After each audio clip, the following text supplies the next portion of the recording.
अगरतला में हाल ही में आई बाढ़ की स्थिति से संबोधित विभिन्न मुद्दों पर चर्चा के लिए आज शाम 4 बजे राज्य अतिथि गृह अगरतला के कॉन्फ्रेंस हॉल में सर्वदलीय बैठक आयोजित की जाएगी।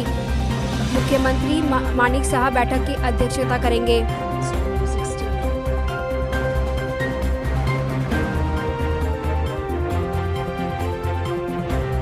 নেটের মতো করে দিতে হবে হ্যাঁ তো এইগুলো আমরা দেখছি ফ্লাডে যাদের বাড়ি ঘর একটু ড্যামেজ হলো তো হাফ ড্যামেজ আমাদের যে রেট যে রেটে নর্মস তৈরি হিসেবে তো সহায়তা পাবে না। এখন তো এইগুলো আমি বললাম তো এইগুলো নিয়ে আমরা আলোচনা করব কিভাবে।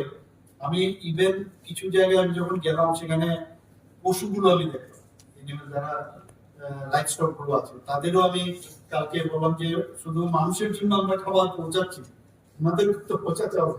তো এআর ডিপার্টমেন্টকে আমি কালকে ডাইরেক্টর সাহেবের সাথে আমি বললাম এবং উনি বললেন ওনাদেরকেও আমরা চিকিৎসা করাচ্ছি, ভ্যাকসিনেশন দিচ্ছি, সব দিচ্ছি। খাবারের বিষয়টাও জন্য দেখার জন্য আজকে আমি খবর পেলাম সেভাবে কাজ হচ্ছে, ওনারা তো ঠিকভাবে খাওয়া দাওয়া। এটা তো আমি নিশ্চয়ই, কারণ জল আপনার নিজেদের বাড়িতেও দেখবেন যে ট্যাঙ্কি গুলো সব সাবমার্জড হয়ে গেছে, এখন এগুলো পরিষ্কার করতে হচ্ছে। তো এটা তো এখন ওয়াটার রিসোর্স ডিপার্টমেন্ট আছে, ডিডব্লিউএস, ওনাদেরকে আমি বলেছি বিষয়গুলো একদম যেখান থেকে সাপ্লাই থেকে আরম্ভ করে সমস্ত জায়গায় কিন্তু একটা অনেক টাইম লাগবে এগুলো আমার ওই জায়গায় রেজিস্ট্রেশন আসতে।